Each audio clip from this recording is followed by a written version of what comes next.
Thank you for listening to Lone Star Community Radio. This program was broadcasted and recorded live from the LSCR studios in downtown Conroe, Texas.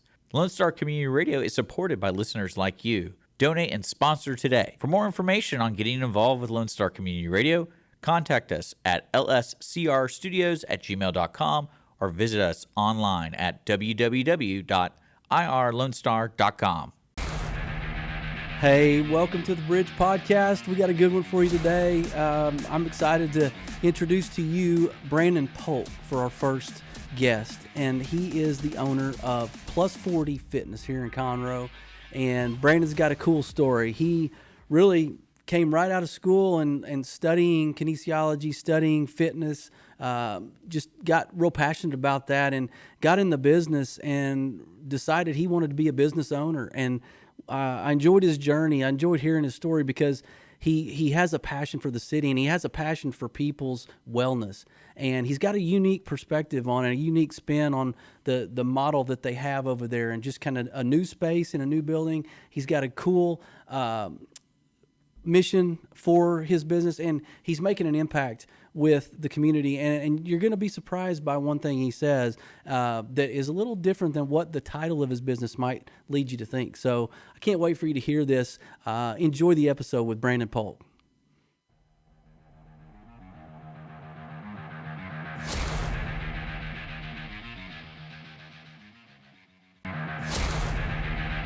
Hey, welcome back to another episode of the Bridge Podcast, where we are connecting commerce with community.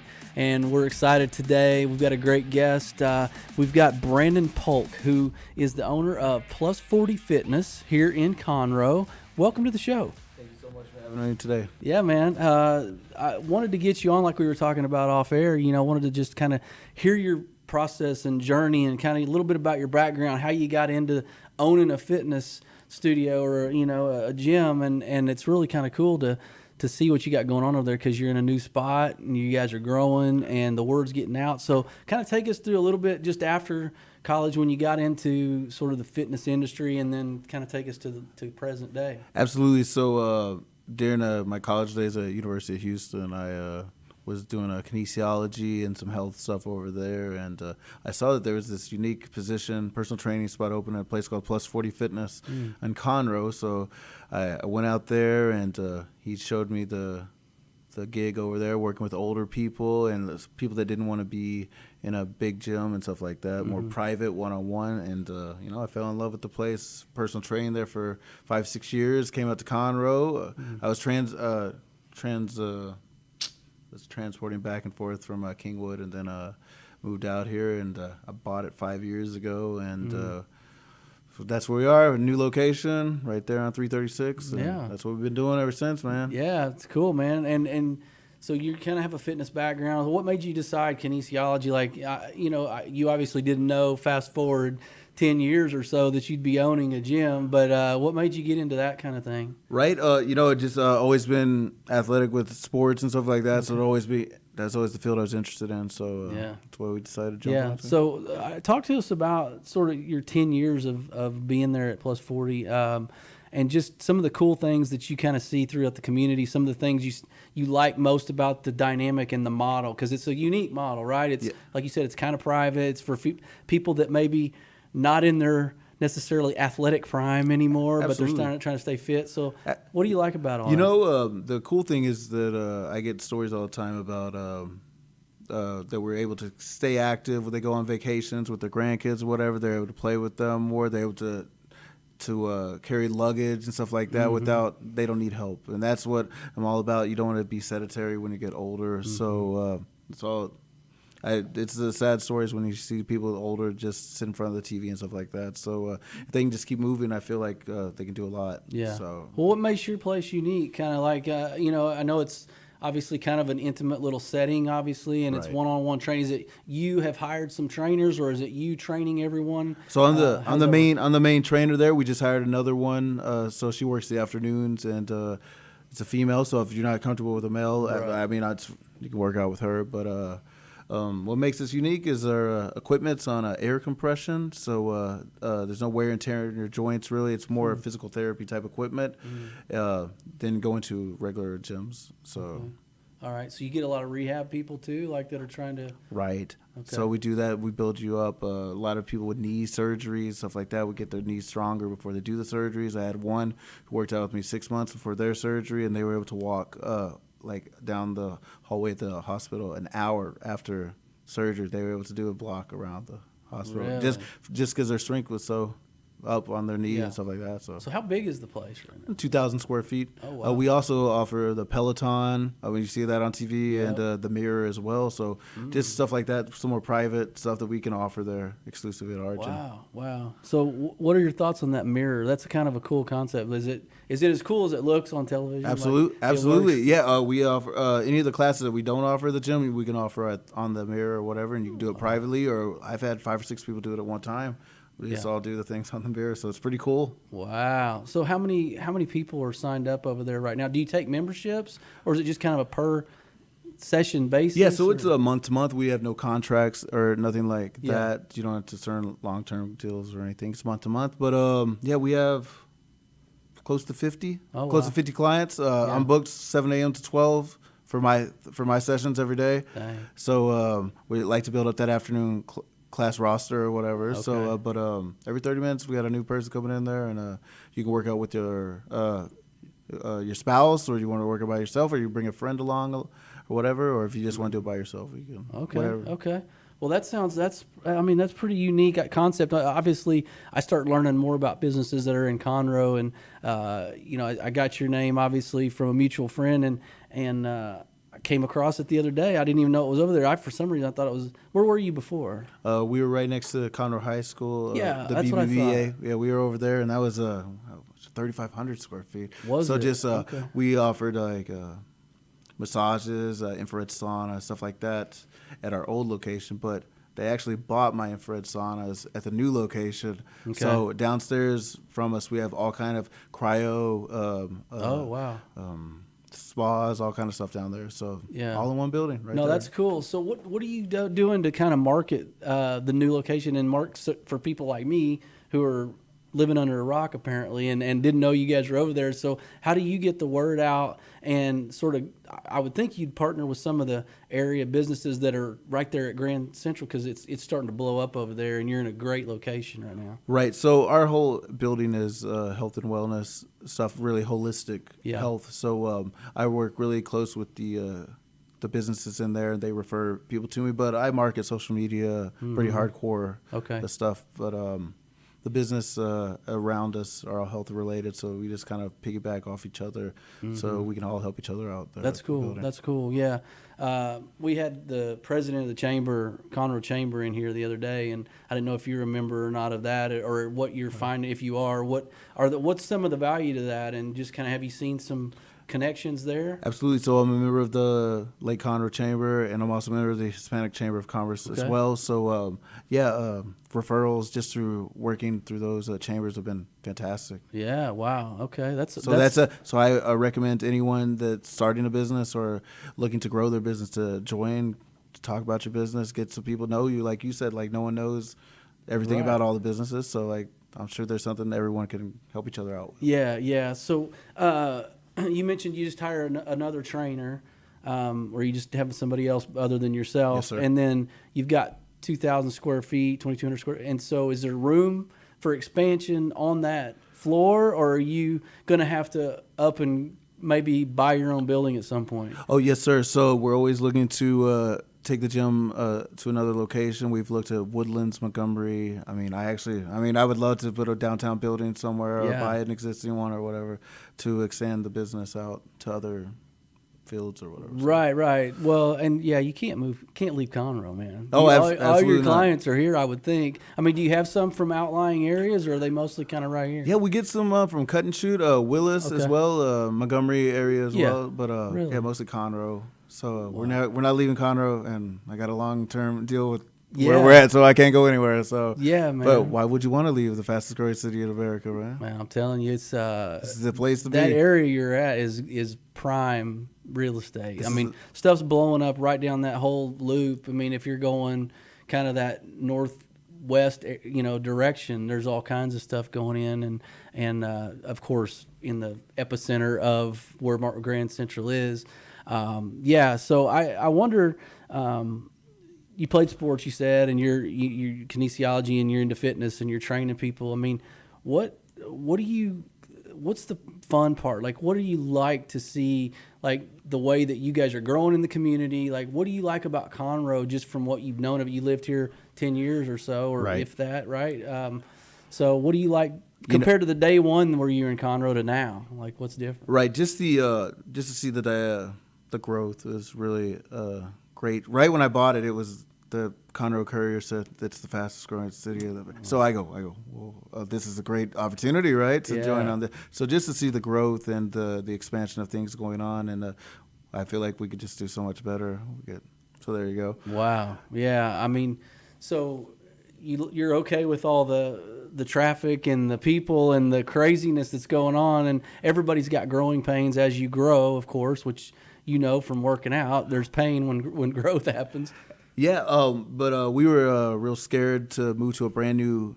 The rent's more at this place than my old place, and we moved there during 2020, the pandemic. So that was scary. We had to be shut down for a couple of months, right, by the government. So that's a scary time. But I feel like we've made it through that process. We're coming out on the other side, and we're gonna get back to where we were in before 2020. 2019 was a great year, and I feel like we're headed back to where those numbers were. Yeah. I mean, I think the people that survived, right, the last 2 years, if they could keep their head down and just find a way to make it happen, and not, just kind of stay afloat. Yep. And now we're kind of breaking through, like you just said.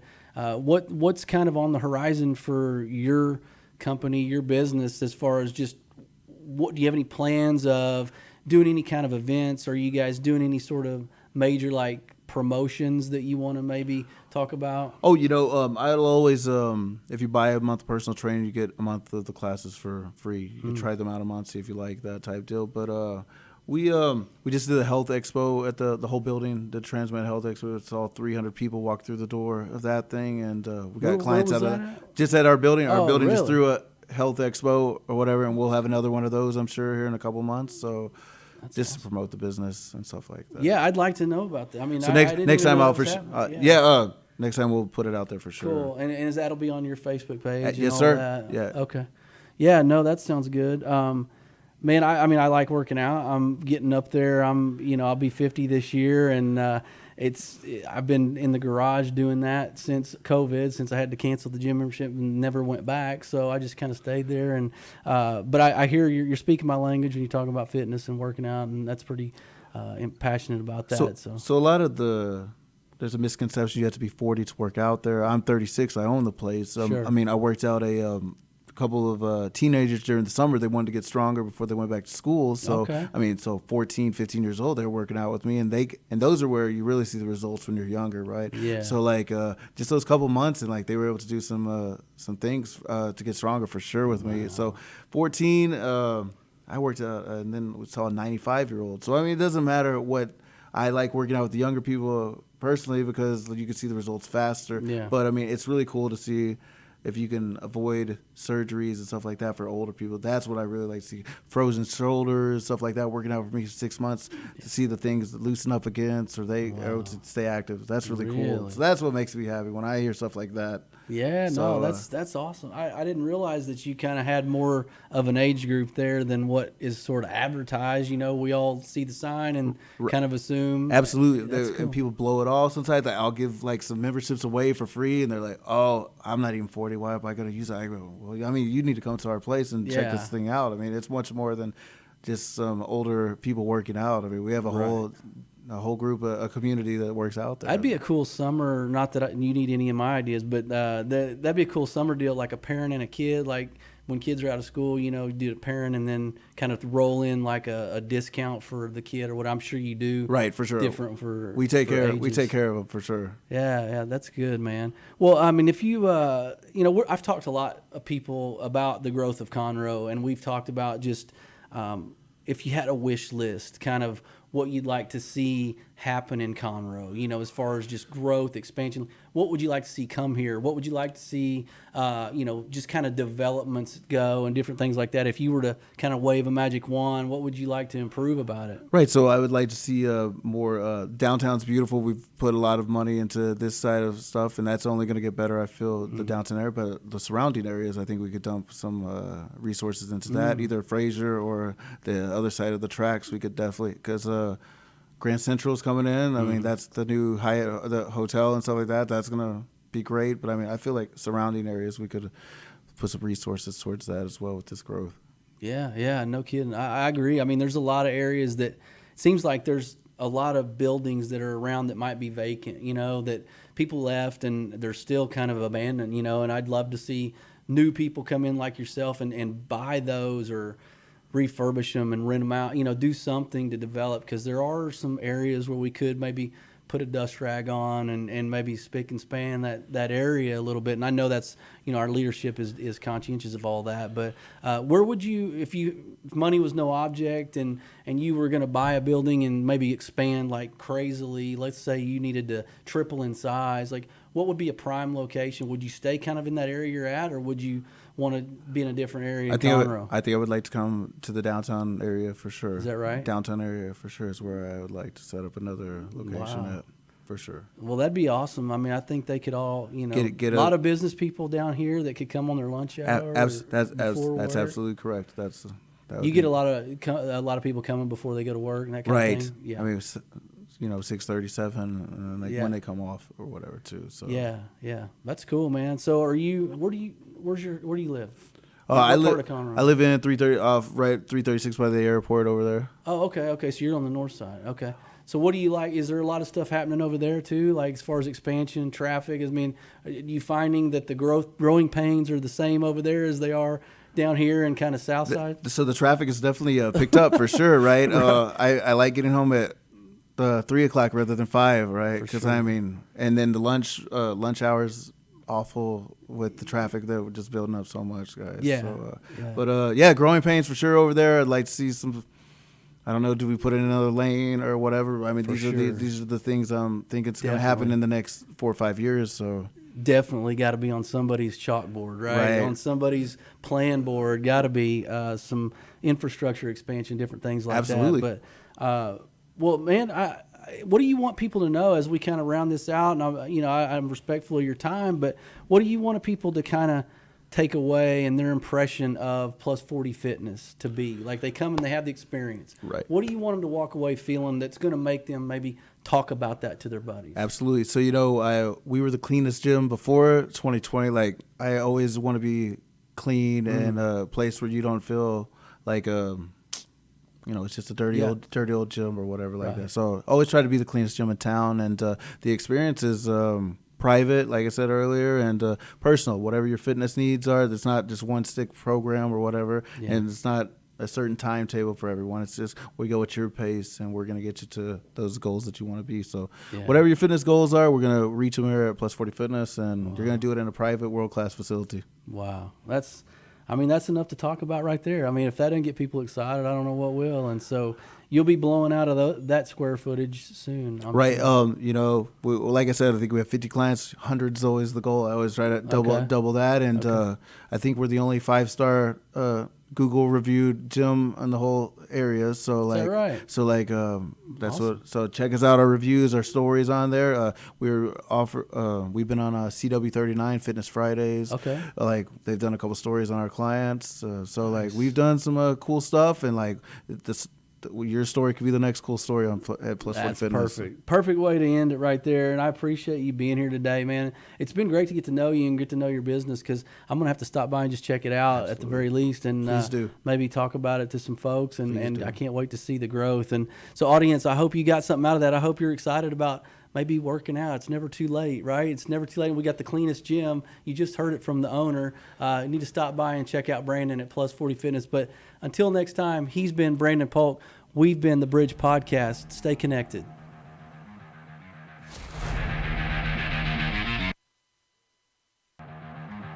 Hey, glad you could join us again. I've got a great guest today. I've got Brian Hayes, who is the Executive Director for the Montgomery County Fair Association. Brian's got a long list of experiences with this type of work. He's worked for the Houston Livestock Show and Rodeo. Originally came out of the oil and gas industry, but in college got around, was involved in the animal science degree, and really got to get back to some of that by being involved with the fair and the Livestock Rodeo Association. And so we got to talk a lot about the upcoming Montgomery County Fair that is just like 6 days away, people. And he's got some cool perspective, stuff that we didn't know, I didn't know, maybe you didn't know. Just some really cool things that happen behind the scenes. How many volunteers? I don't think you really realize what goes into making this work. And just some of the good they're doing in the community, because they really invest back into the kids, the next generation, for all the money that they raise there, and just the scholarships that are given, opportunities for kids. I think you're going to really enjoy this, because let's face it, when you go to the fair, if you're like me, you're thinking food, and you're thinking carnival and rides and games, and you're thinking leaving there with just a full stomach and happy children. There's a lot more to it than that. So I can't wait for you to hear Brian's perspective on the impact he's making here in Montgomery County. Hope you enjoy it.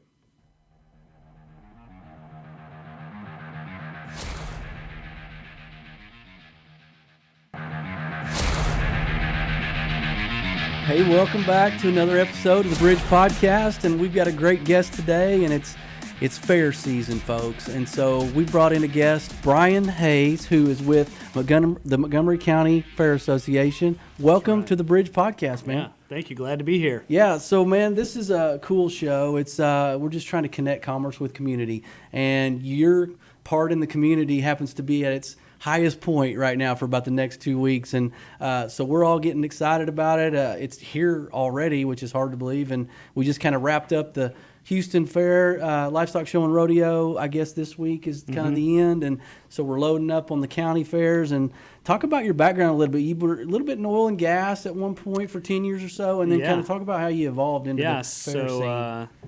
It's been a really interesting journey. I consider myself to be extremely lucky throughout all of, since I got into high school, really, as far as to get me to where I am today. But graduated from Sam Houston with an animal science degree in 2007. Like any good animal science kid, you realize, wow, oil and gas evidently is the place for me. So, I found my way into some great organizations in oil and gas, and I spent the better part of 10 years doing a lot of project management work, some non-technical engineering, process improvement, a bunch of really boring stuff, but stuff that's really transferable, throughout life. When I was with one oil and gas company, I got introduced to some folks at the Houston Livestock Show and Rodeo.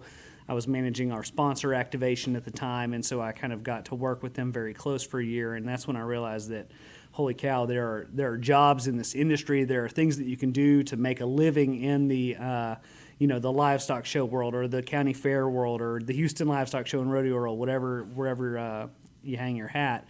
And so I learned that in 2017. I begged and pleaded and called them every time there was a job opening or something, similar, and made some good friends there. And finally, I was able to wiggle my way onto the sponsorship team there, and had a fantastic year with that organization. And then just kind of the opportunity in Montgomery County presented itself to me, and had some very honest conversations with a bunch of folks, and then my wife and I started coming up into the area, and we fell in love, and decided to make the move, and couldn't be happier. Yeah, no, and so you get to be around. I mean, the animal science degree may not completely get utilized, but at least you get to be around and feel like you're at home, Sure, right? And yeah. so how does this one in size? Obviously, it's considerably different in size compared to the Houston Livestock Show, but a lot of the same, I would think, principles and some of the same models are similar, I would think, Sure. on how you run it and logistics and different things.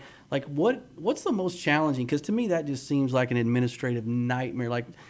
It just seems crazy, and I know you got a good team, but what's kind of similar in the fact that it's the biggest headache in that situation? Yeah, so you're right on. From a mission standpoint, we have Right. similar missions. For the Montgomery County Fair Association, the mission is to support youth and education in Montgomery County, which means that all of the proceeds of our fair or the scholarships we provide or earnings, they all go directly back into the youth of the county.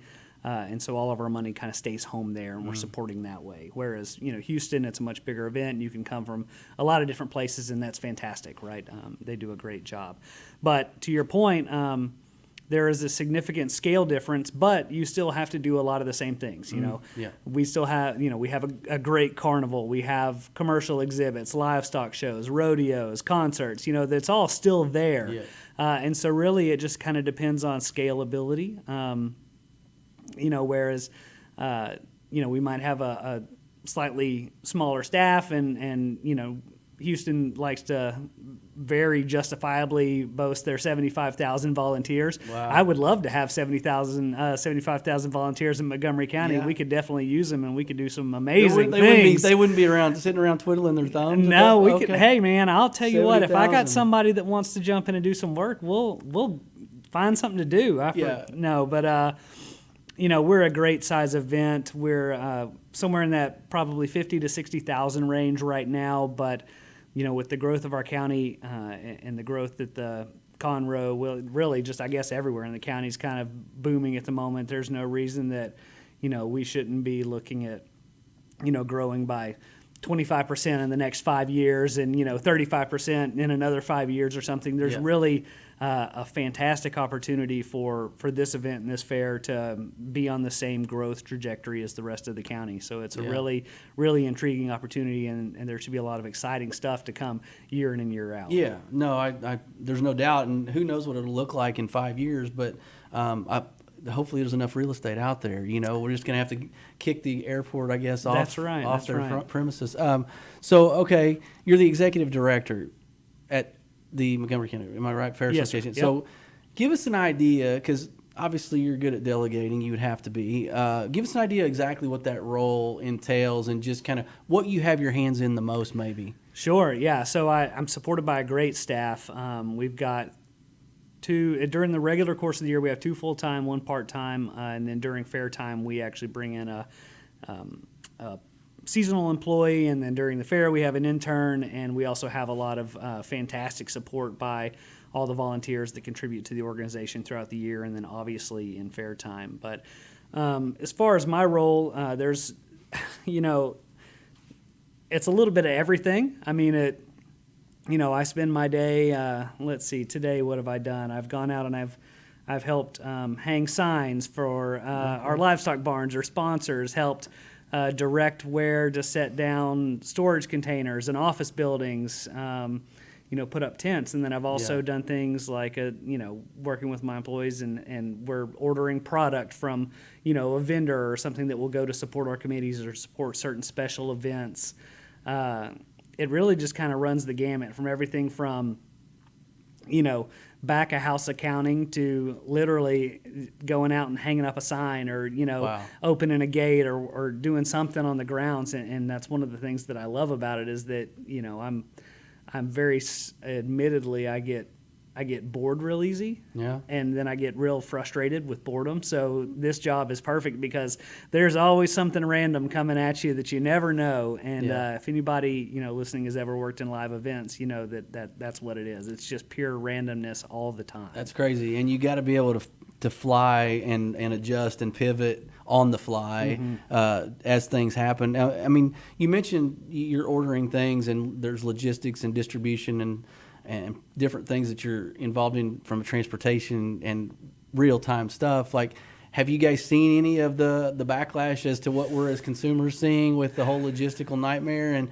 how do you navigate that water? Yeah, it's terrible. I mean, a good example is every year we have a provider, a sponsor. So we have a number of sponsors that is part of their agreement. They'll, maybe provide us equipment or a service or something that creates value. And one of them is, we're an event that is an agricultural-based event, but we use a lot of equipment that just happens to also be for agriculture. So, when you think about things like tractors, side-by-sides, vehicles, right? So one of our big sponsors, Buckaloo Chevrolet, is last year we had trouble finding trucks, to be able to run in Grand Entry. Luckily, the great team over there has got us set up for this year, but it definitely impacts us. We've had to come in earlier with all of our, ordering of food, beverages, just materials and equipment. We had a snafu this week where we needed shavings delivered for our livestock barn, and the shavings company was having some trouble, no fault of their own. But it's just, you never know kind of on a day-to-day basis, it seems like. But, as with things, it's all kind of coming together. The great thing about an organization like ours is that, the mission is so pure, and the reason it's there is so beneficial and so easy to get behind, that there are so many people out there that are willing to drop whatever they're doing to help us, or to come out and volunteer, or to make that extra call, or go that little extra mile when we need it. And so, tremendous support from the community, tremendous support from our partners and our vendors, and we'll get it done. Well, I'm going to tell you, I'm going to speak for the entire county, because I'm going to say this might be actually the first year in a couple years where we can just come out and not have to really worry about a whole lot, right? We're not fearful of a pandemic so much, and we can just kind of be and just kind of, and I want to talk more about the main purpose of it and the students and the scholarships and things in a little bit. But so what can we expect maybe as just average citizens that are coming out to the fair? What can we expect that might be a little different that we haven't seen? Yeah. So, just so we take a look back at 2020, we did make some accommodations due to the ongoing pandemic situation. Yeah.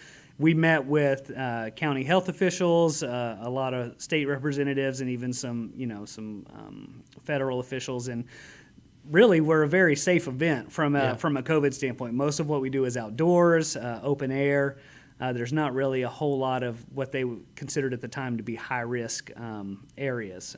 But we did still make some accommodations. So we're very happy to be able to bring those events back that we did have to cancel in 2020. And so those are things like our Senior Citizens Day Assembly, which is a fantastic event. Cool. Our Kids Day field trips, which is an opportunity for area schools to sign up and bring their class out and go on a field trip for the fair. That's a time when it's not open to the public, so it's set aside just for the kids.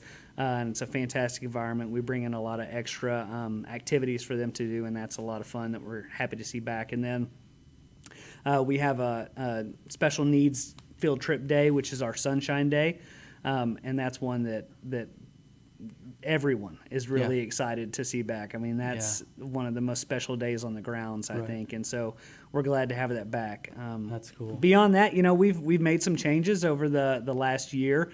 There'll be a few changes to the grounds, whether it be some new road frontage in our commercial exhibits area, giving more opportunity for shopping when you come and have a good time at the fair. We've got a new 21 and up venue. So if you grew up going to the Montgomery County Fair, you will be very sad to see that the old Horseshoe Club building, which was the bar essentially on the fairgrounds, is no longer there. Okay. It had reached its time, and so that is now going to be repurposed into Carnival. But we've erected a very, very large, very substantial tent that will house.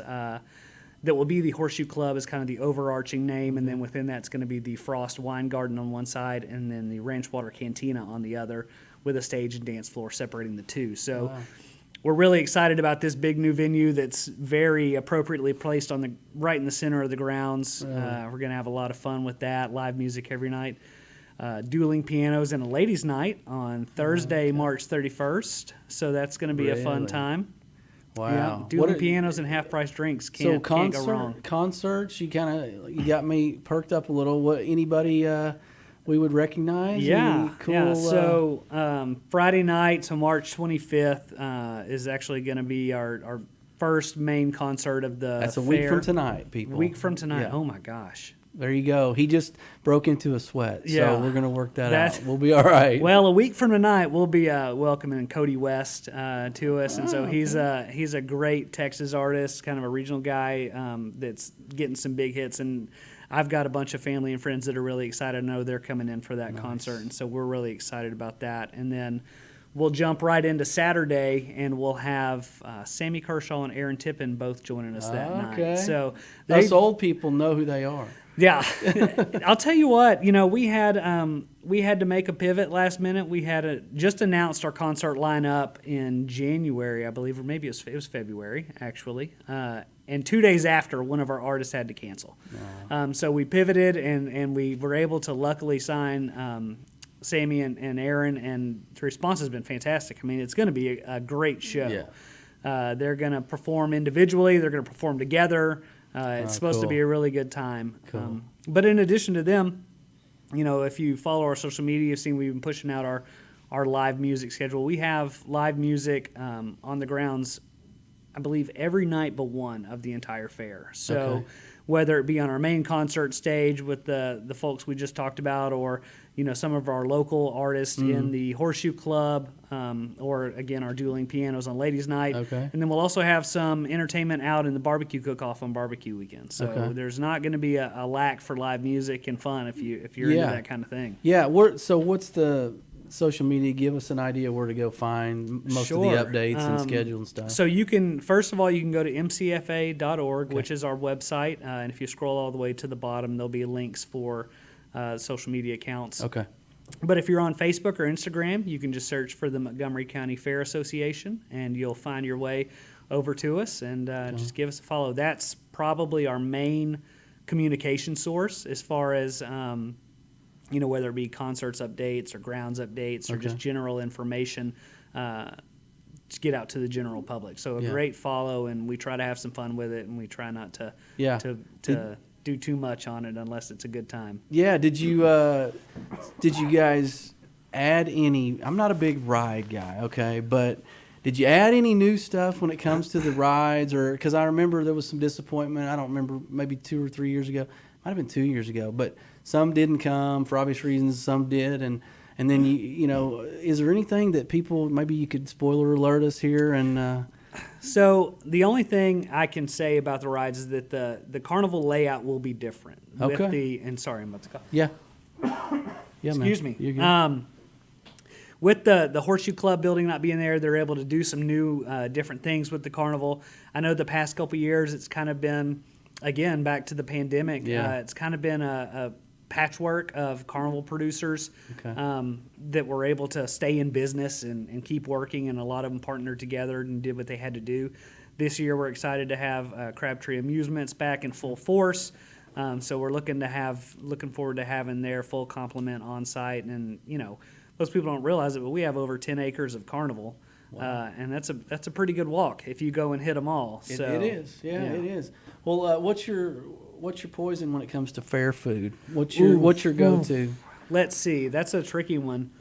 I mean, you try to hit one of each by the time the 2 weeks or the 11 days are up? Or? It's really hard for me to pass up a corn dog. Yeah. And the same thing goes for a funnel cake. Those would probably be my top two. But it's, turkey legs are a fan favorite. If you like turkey leg, I like good old-fashioned carbs. So, fried. Yeah, if you hit me with something fried, I'm probably going to not complain too much. But, I'm going to have my fair share of corn dogs. I'll probably share a funnel cake or two with my kids.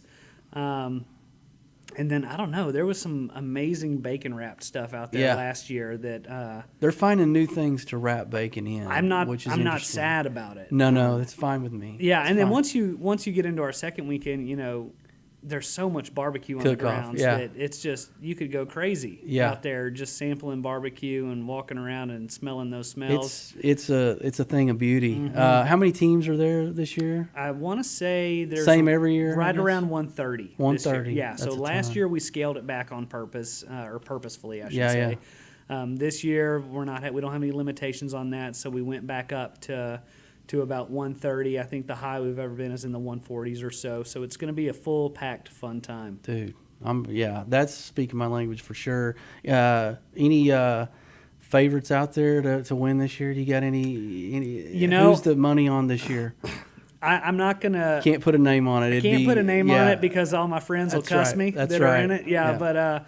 there's... I knew that was a trap, but see what you do. I purposefully don't judge that event, just like our junior competitions. We have, in addition to livestock, Yep. one thing that a lot of people don't realize is that we really run the gamut with things that kids can get involved with Yep. on the grounds, from not only livestock, but our non-livestock competitions, which could be, wood and metal working, baking, sewing, Yep. photography, candy making, all kinds of stuff, to our we have a robotics competition which is one of the coolest cool. things ever, where these unbelievably talented kids come in and they have a robot that is essentially made of Legos and then some motorized pieces with programming capabilities, and they're given a list of tasks that each robot has to complete, that they, however many tasks you complete gets you. Anyways, Wow. unbelievable event. But back to my point of I don't judge the barbecue cook-off. I also don't judge the non-livestock show, because I want to go in and just eat all the things. Sure. So, if there's some candy or a beautiful jalapeno cheddar bread or something, like that, our wonderful volunteers are working hard to judge and place an order, I just get to go in and pick and choose. And so, I do the same thing with barbecue. If there's something that catches my eye, maybe I'll sneak a pair of tongs in there and grab me a bite or so. It's not fair to you. Not fair to you to make you have to judge all that stuff. I don't want to limit myself. That's right. right. I want to be able to consume as many unhealthy goodies as I can. Yeah, and so do you get to judge? I hear you say the livestock part of that at all. You don't No. do any Oh, judging no. at all. No But judging. you're around some Yeah. of so you're back kind of in your element a little bit, and you like that. So what's your favorite part of the fair entirely? It's tricky, right? Because the easy answer for me is livestock. Yeah. As far as if I was going to, have a cop-out answer, so to speak, the livestock barn is where I can go to find, calm, so to Sure. speak. There are certain smells and certain sounds and feelings that bring me back to my childhood and my time showing. But, my favorite thing is, like, I worked the gates a little bit last year. I did a little bit of everything, and it's just the excitement on kids' faces. Yeah. That's the best part of the job, right? Wow. You see a kid that walks up to the gate and their eyes get real big when they see the Ferris wheel or a roller coaster go by, or maybe they're seeing someone their age walking a cow through the livestock barn, and they maybe have never been that close to a cow in their entire life, and just the look of wonder and the big eyes and the jaw dropping, that's what makes it worth it. In addition to the support that we give, which is all comes as a direct result of the support of the people of this county and our partners and volunteers. Yeah. We get to change people's lives, Yeah. and like that's a real thing. We help put kids through college. We, help prepare kids for later in life, or give them a skill that they may not otherwise know they had. And there are just success stories after success stories of people that are better because of Opportunities. whether they're opportunities, or because that one of our volunteers lended them a helping hand at one point, or just involvement in this type of industry. And it's not just a money thing. I mean, it's a when there are people that are as passionate about helping each other and helping kids and giving back to the community, it's really hard to find negatives in the whole situation. For sure, man. I mean, but you probably would like. I mean, it's a nice feather in the cap to be able to put an amount on it, saying this is how much we gave away. Do you guys come up with an amount at the end and kind of let everybody know? Do. Of course we know. You weren't going to get out of here without. So No. what are we proud about when it comes to numbers? So in 2021, we gave away $150,000 in scholarships, which is a fantastic total. But the bigger number that you probably want to hear is that we were able to commit over $1.3 million back to the youth of Montgomery County last year. And so that's well over $1.25 million that goes right back into the pockets of our future and to support them either in their future fair ventures or in their college education. So we are extremely proud of what we're able to provide. And again, that's a direct result of the people that come out and enjoy the fair or volunteer or our corporate partners or donors. The fair is one of those things that, sure, I'm employed. We have a team there, but it doesn't work because of us. Yeah. It works because of everybody that comes out to help and support and that to 50 or work with us. 60,000 people make it doable, right? That's Make right. it come off That's without right. not without a hitch, but it happens and it Yeah. runs smooth. But dumb question. So where would somebody go? Is it too late to make a donation, or No, what of would course somebody not. need to do to get involved that way? Sure. So we mcfa.org is our website, and Okay. that kind of is the hub for everything. Okay. But from an involvement standpoint, all you have to do is even if all you do is go and become a member of the Fair Association, which you Okay. can find through the website there. That money goes directly to supporting youth and building out our fair to be able to provide more. From there, you kind of open all kinds of doors, right? Mm-hmm. Because if you're somebody that's never been a member or never gone on our website, there's a lot of options once you start that membership process of looking at all of our different committees and looking for ways to get involved and to give back time and volunteer. And so that's a great avenue.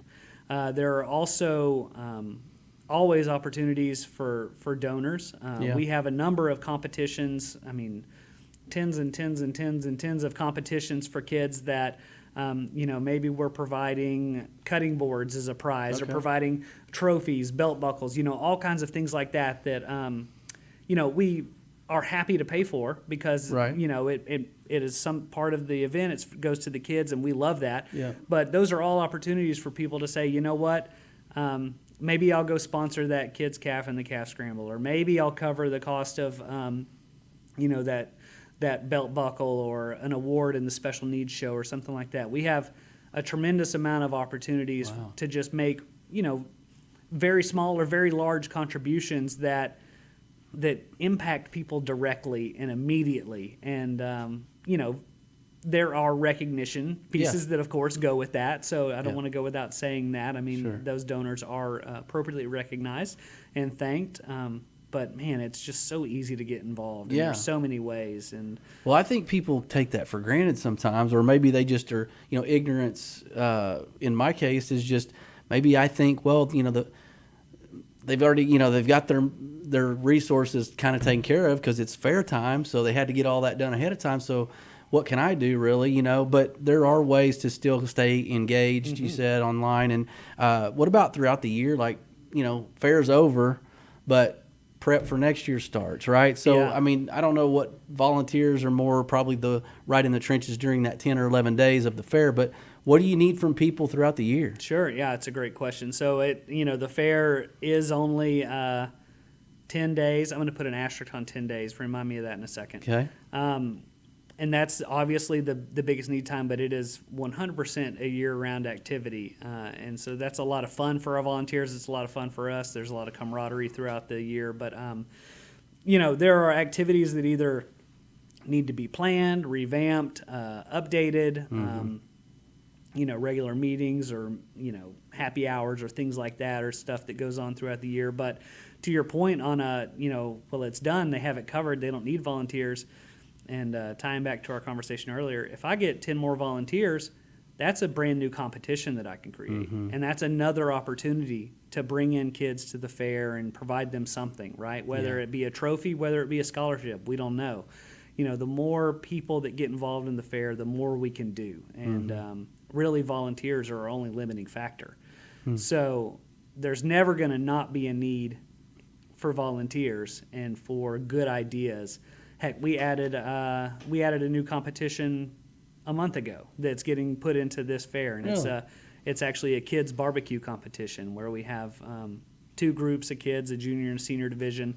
They come in and they're going to compete by cooking a pork chop to be judged, and they're going to get a number of prizes. But it's something where there was an idea, and somebody said, "Hey, there are other places that do this kids cooking competition. We don't have it." The individual that brought the idea to us, he said, I've got a group of people that want to help. And so we just kind of spun it up and ran with it. And so that's, there's never a moment where there's not an opportunity to come with either, service or thoughts or anything, and it's always evolving and always growing. Yeah. Well, it sounds like you have a suggestion box somewhere for the citizens to go and put in their 2 cents. But no, I was gonna let me know when you have a podcaster competition. I'll be out there, man. We'll be all proceeds will go into the scholarship funds. Put it that way for when I win that. I mean, all you got to do is spin up a let's see, what would we call it? Public speaking, media. How do you want to do it? We'll create just a guy that likes to hear himself talk. I guess. No, you could be the chairman of that competition, and we'll just there you go. Done. See? There you go. Okay, I'm going to take you back to the asterisk for the 10-day thing. So really exciting that we've just kind of started to publicize, and there's a little bit of backstory, and I'll try to be brief. So last year we had to adjust our livestock show schedule and had exhibitors coming in the day before the fair started. Okay. We said, well, this is great for a number of reasons, but it's bad for a couple specific reasons. These kids don't get the normal fair experience, right? They're here on an off night, a night when we're not open, and they don't really get to go out and be with their family and friends in the carnival or do things. So we took that and we made a change this year. We said, you know what? If we're keeping that same livestock show schedule, we're going to open a day early. So the carnival and concessions will actually be opening on Thursday, the 24th at 4 p.m. this year for the first time ever. Whoa, we're breaking news here. So okay. We'll be in official air quotes, everything is open, everything is at full operational. We'll still be a 10-day fair from that standpoint. But if you want to come out and get your corn dog fix, get your roller coaster fix, whatever it may be from that carnival and concessions, funnel cake in your case, right? Funnel cake, you can start doing that on Thursday. In 6 days, I guess. And one thing that I always like to say is I'm like you, I don't like roller coaster rides. But if I did, that's the day I'm going to come because it's free parking, free entrance to the grounds. And it's probably going to be the lowest, no one's going to see me lines. pass out. Nobody will see you pass out or do whatever people that don't like rides do. But it'll be the shortest line for rides. You'll get all your fun passes and everything will count for that day. So really neat opportunity that we wanted to put out for those kids that are going to be on the grounds to make sure they get the full fair experience. But we said, you know what, let's open it up for the public as well. And that's awesome. Just whoever wants to come, that's just icing on the cake for another day of carnival. Well, that's perfect. And I think they used to do team stuff. Like if you got, because baseball season's rolling around for kids right now, and I don't know, is there a way for teams to kind of come out together and get maybe a group discount, or is there anything available in that regard, or how could you incentivize maybe bigger groups like that to come out, or have you? So, you're predating me a little bit on the team. We do have a number of options that are probably more financially beneficial for large groups like that. Cool. We have a fun pass option, which is for the carnival. It's a carnival pass that will get you access to rides for free all week. We have some day pass options. Those are pretty self-explanatory. One way to save money is to buy tickets now. If you're planning on coming out on the weekend, right now our adult tickets are $5 cheaper than they will be at the gate on the weekend. So those go for $10 online, which if you, again, go to mcfa.org, there's a big red button that says tickets, and you'll be able to pick up as many as you need there. But then another thing that people don't really think about too much is that Monday through Thursday, again, it's free admission and free parking. So to get into the grounds, to get access to the carnival, to the livestock shows, to all the kids' attractions, exhibits, it's completely free. Obviously, if you choose to ride rides or, buy a Coke or something like that, that's going to have a cost to it. But as far as cost to access, that Monday through Thursday is an unbelievable value. That's really good. Yeah. And I think that's when we usually try to go. I guess I might be a little bit of a cheapskate, but it makes room in the wallet for some of the unhealthy options. If it was me, I would, if I wasn't... Kids, we park or we eat, you decide. Yeah, there you go. Yeah. So, no, I've loved this conversation. I do have a question for you, like, as we kind of put a bow on this deal. A lot of impact is made by this event. What you do, all your team, your volunteers, like everybody kind of culminates into, you said it earlier, changing people's lives, creating opportunities for kids that maybe wouldn't have it if this didn't exist.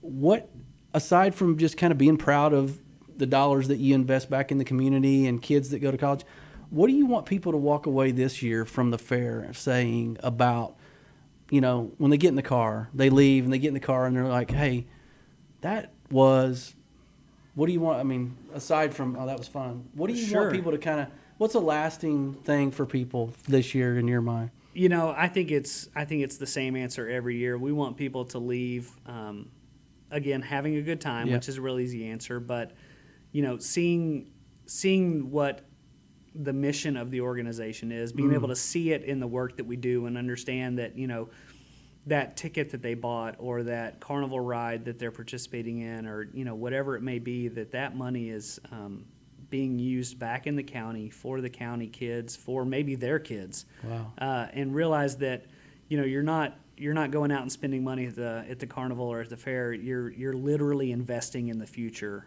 with every cent you take, every picture you take, every single thing you do out there helps us to build a better future for kids. And that, if I feel like if I could get that message across somehow on a roller coaster, because I'm thinking that doesn't resonate when I walk in. I go right to the corn dogs, right to the ticket for the pass, right? It's so how do people know that? Like, it's a tricky thing. It's a great message though, and it's just really about getting people in the organization and volunteering, and then them becoming advocates, right? Because there's only one of me. There's only a handful of me and my team, and we can only stand on so many rooftops and scream. But whenever you start talking about thousands of volunteers or people that are just coming out to help, those are the people that then are going to go out in the community and spread the message of what the fair really means and what it does for people and how it gives back. So and we're doing it right now. Yeah. So people are going to listen to this. Yeah. And, so with the new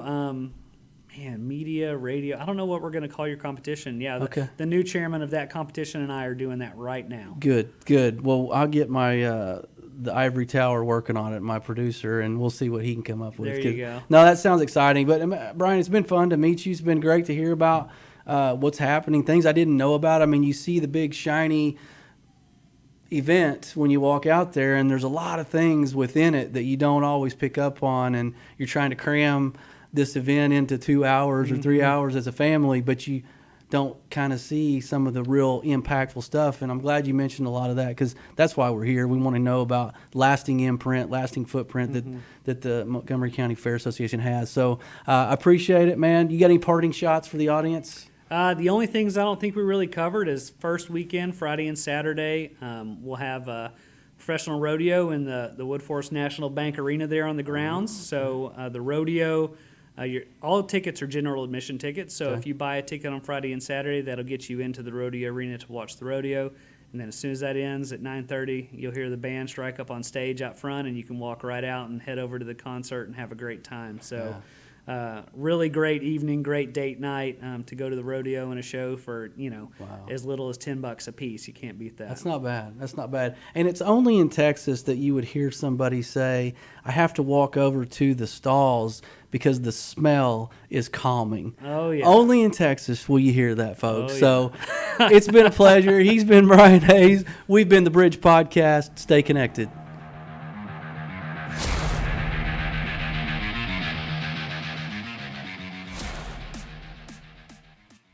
Thanks for tuning in to the Bridge Podcast TX. You know where to find us on irlonestar.com / TBPTX. And we're here on Tuesdays at 11 a.m.